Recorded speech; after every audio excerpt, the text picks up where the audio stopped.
Welcome back to this week's episode of I'm Just Saying Sports Talk. This week's episode is about the Oakland Raiders move to Las Vegas, and we'll also talk about the Pittsburgh Steelers.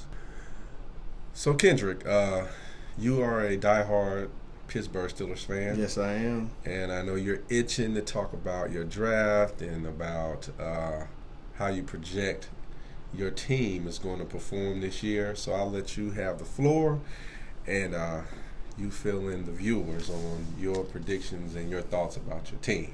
All right. Well, my first thought that I want to get out there is the Steelers will win the Super Bowl this upcoming season. And that's first, and you heard it first on I'm Just Saying. We playing Madden. Whatever you want to play us on, we're going to win it. Okay, all right. Because we're going to keep being healthy this year. Okay, Tecmo everything. Everything. All right. And I really was impressed with our draft, too, this year, the 2017 draft. I think J.J. Watt's little brother, T.J. Watt, I know he's going to hate people calling him that all the time, but that's who he is. That's who he's going to be referred to until he go out there and he become a Pro Bowler himself.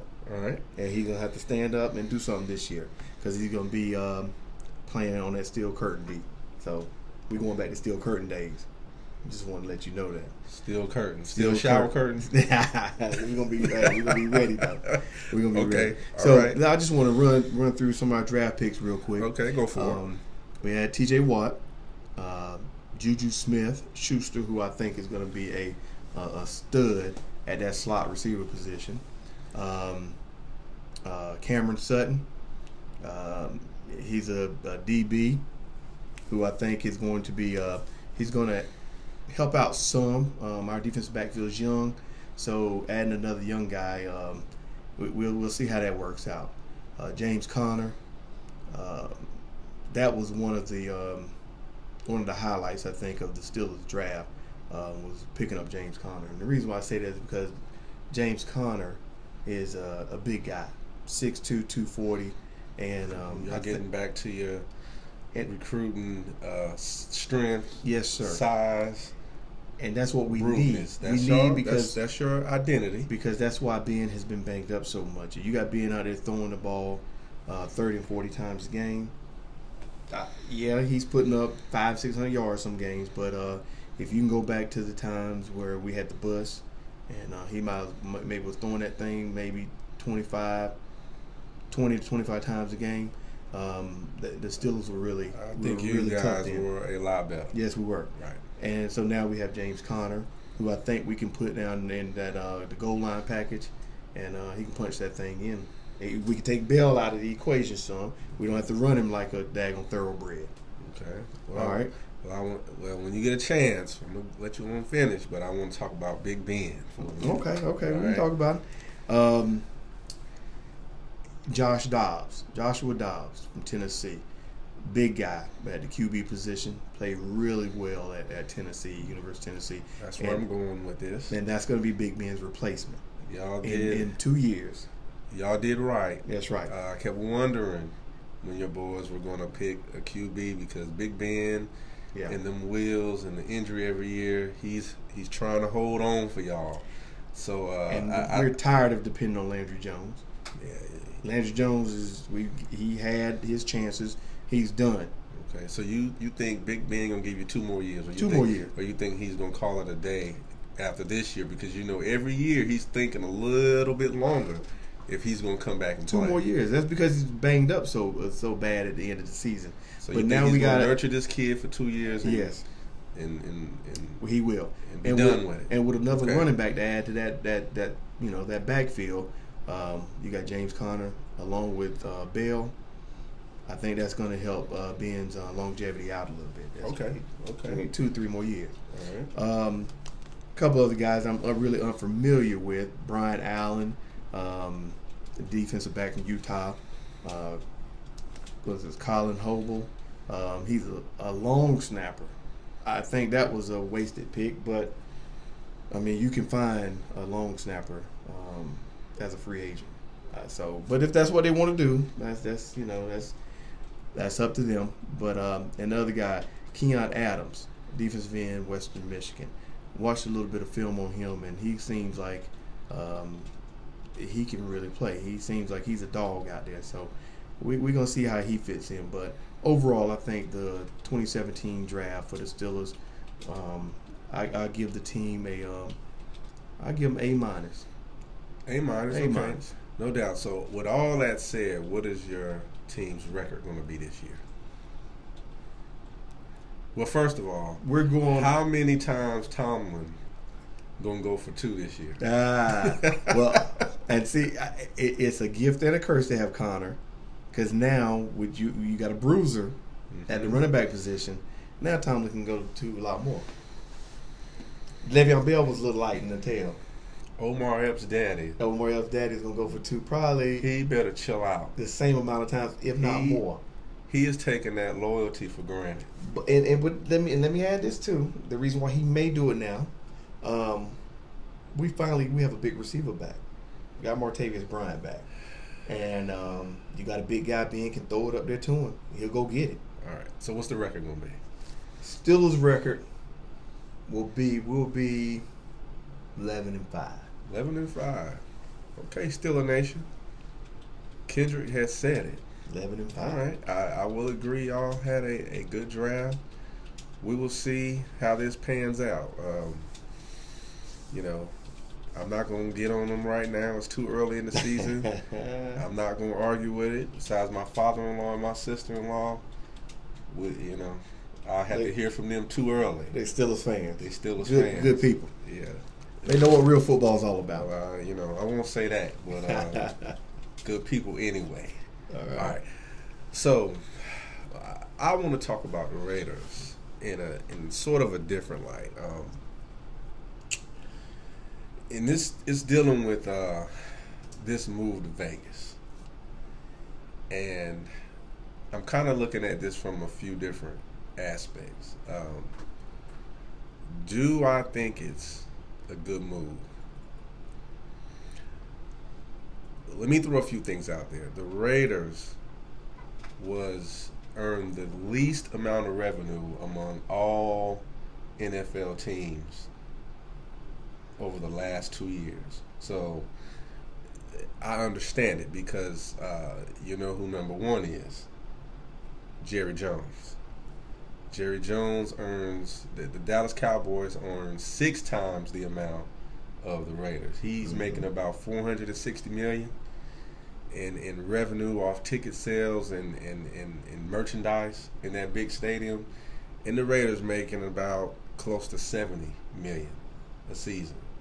So we're not earning a lot of money as far as revenue from the gate, and you have Jerry Jones there.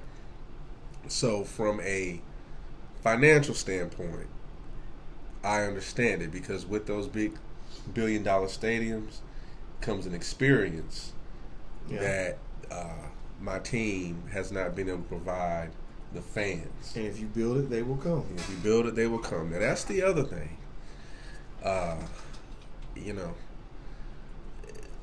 Is Vegas the place for professional football? I mean, I think they're banking on 1/3 of the ticket sales to come from tourists. And that's gonna happen. You're gonna have a lot of tourists, but you're gonna have Raider Nation still gonna follow. Yeah, but it just makes me wonder, because this is the thing now. Already, for the Raiders to come up with their portion of this money, they are doubling the ticket sales. Well, doubling the price. They're going up 50% this next season. So if the ticket is $250, it's now $500, because they have to raise this money in advance to come up with their $500 million contribution to the building of this stadium. So they're already fleecing the fans, okay? And now they're taking pre-sales for the tickets, which you're already? Yeah, for $100, but you're not buying the ticket. You're buying the license to be able to purchase the ticket. So it's like you're buying a lottery ticket for the opportunity to buy a future ticket. Oh, that's crazy. So they're used, in other Other franchises have done this. You buy the license and then your pretty name much guaranteed. You're right. No, it's not guaranteed. So this is what happens. You get the opportunity to buy a ticket. If you don't get the opportunity, either your name goes on a waiting list to buy a future ticket. When we're talking about license, we're talking about for like season seats. You either can get on the list to buy a future seat once it comes open, or you get your money back. So they do this money to raise money up front to help fund the stadium.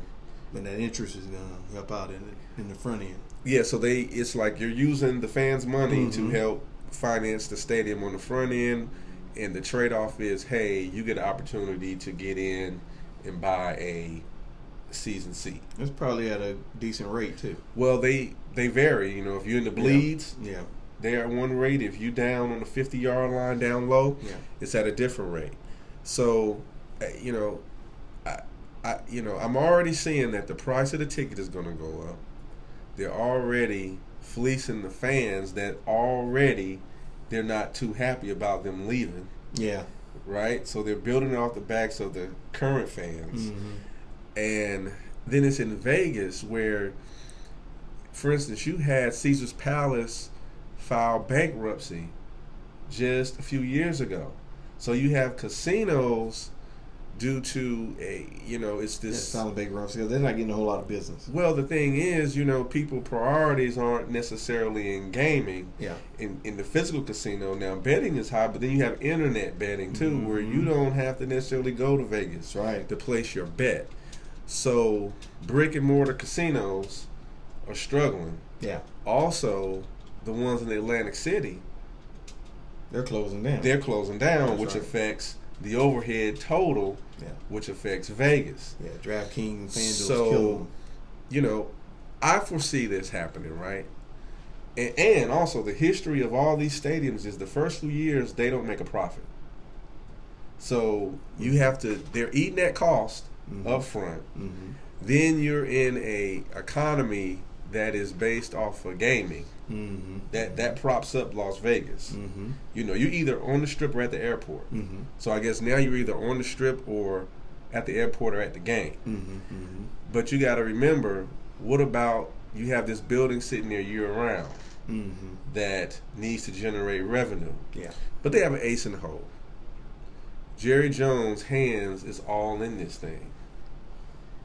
Jerry Jones got something to do with it. Well, this is the thing. He has a company that is called Legends Hospitality. Jerry Jones is going to basically do the marketing, and he's going to sell the tickets, and he's going to also find them the sponsorships for the Raiders. Wow. All right? Which he does it for his own team. All right? And he also does it for the Rams. And he co-owns this company with the Yankees. Wow. So he gets a piece of the pie out of this. So you know how the NFL always talks about Jerry Jones really runs the NFL? He does, because his hands is in a little bit of everything. Yeah. And so it just makes sense, because he promised Mark Davis' dad, Al Davis, that he was going to take care of him. So that's just some of my feelings about the stadium side of it. But the other part is just when you talk about players. Now, the one thing I just want to say, we need to square David away. He says he wants to be a Raider for life. He's in the last year better do something of his contract, and he's kind of getting frustrated. But he allowed the Raiders to try to work out the stadium deal, deal with the draft. Did sign you pick people. up a backup for him? That was your downfall last year. Yeah, because we've added E.J. Emmanuel. Okay. No, that might negative help. Negative, maybe negative. Maybe, we'll see. But I don't even want to go into that. But my main thing is, go ahead and get this guy while he still wants to be a Raider. Yeah. Don't rub him the wrong way, and no matter what you do, he decides, you know what, I'm leaving this place. Yeah. You don't need to deal with that on top of try to move a team in a couple of years. Yeah. Which it may be pushed back to 2020 or 2021, depending on how this thing go. And this is the other side. Oakland doesn't want to extend, lease us their stadium that long. So we have another pickle to deal with. So who knows? But that's how I feel about the Raiders. I predict that my boys will still go 10-6 this year. Why? Because we have beast depth. mode? Well, no. That's the other thing. Beast mode, listen, I don't want to see him play until a third of the season has passed. I want to see 5 games pass before he touches the field. He was out of football for 14 months. Yeah. I don't care. It's just one thing. He hasn't been hit. Yeah. He hasn't been in football shape. We have enough depth at our skill positions that we don't have that's to. That's what you got the preseason for. Yeah, but let's use that and a little bit more, because we're not forced to do that. Beast mode. I'd rather have him later than him get nicked up or tired eating them Skittles, man. Huh? He tired eating them Skittles. And speaking of Skittles, I want to talk about this. Uh-oh. We're talking about sponsorships, right? Yeah. I want y'all to look at football a little bit differently. When we talk about sponsorship, this is one. Okay. This is one rule they have. The NBA has a sponsorship with Bose. The speakers, the headphones. Mm-hmm. And the rule is, you had Kaepernick and some other people that had deals with Beats headphones. Mm-hmm. Their rule was 90 minutes before the game, you can't have any other headphones on other than Bose. Wow. Because Bose is dropping them. NFL, NBA. Huh? I'm talking about NFL right NFL, now. Right. So that means you get fined if you have some other product on other than Bose, because Bose is dropping a ton of loot to the NFL. But do you know why they did? What about Beast Mode eating those Skittles? Why didn't they say anything about that? Didn't say a word. You know why? Because they have a sponsorship with Mars Candy. They get $100 million a year almost from them. No, Pepsi gives them $100 million, but they have a sponsorship with Mars Candy. That's why you got all those M&M commercials. Yeah, and also they didn't mind Beast Mode eating those Skittles because they make them. And you have Skittles commercials too. That's right. That's right. So my thing was, Beast Mode, stop eating Skittles unless they're going to give you some of that money. Oh, he getting some, I'm sure. Yeah. So, also, remember the tablets? The ones that Belichick hated? Oh, you using them now, though. But you know why? Why? They have a sponsorship with Microsoft. Oh, sure, yeah. Yeah, so Microsoft put those tablets in their hand as some product placement because of the money that they're giving. Doesn't even mean it's the best product. They're just putting out there with people, if you're going to pay us, Apple probably could make something much better. But they don't care because Microsoft is dumping the cash to the NFL. And this is trickled down to high school sports, too. High school sports, they use those same ones. That's right. They're dumping money. So now we need to watch sports with, a different set of eyes. Let's look at what's going on the field. Let's look at what's surrounding the field. And then when they're feeling very passionate about the rules and things they put in place, most of it's financial. Yeah. And, just like we found out about the military. Oh, yeah. About the whole, that's another sponsor. It is. That's a whole nother sponsor. We have our own federal government giving money to the NFL to promote our military. That's right. So the reason they were upset with Kaepernick is more than a moral issue. That's right. It's a financial issue because it goes against what they're paying the NFL to do. Yeah. So he's feeling a financial pressure, not necessarily it's moral, but it's more financial with them. Yeah. Yeah, if they weren't getting it's money, all about that dollar bill. Yeah, if they weren't getting money to, when they fly the plane over, they pull the flag out. That's right. And do all that's good stuff. But what I'm saying is, the part they're not saying is against their financial interests. That's right. To do that. And in case you guys didn't know, I think maybe it was about 10 years ago, or maybe a little longer. NFL players did not come out during the national anthem. Nope. They stayed in the locker room. But what Damon is saying is the federal government, they issued some money to the NFL to have the players come out and participate during the national anthem. And it's order to really, when the little kids see, little kids see Beast Mode out there standing for the national anthem with his hand over his heart, that's something that is promoting what they call patriotism. So there it is. That's right. It's marketing. It's marketing. So that's what we're going to say on that. All right, folks. Thank you for tuning in. Be sure to subscribe. Be sure to follow us on Instagram and on Twitter. Have a good day. Peace. Later.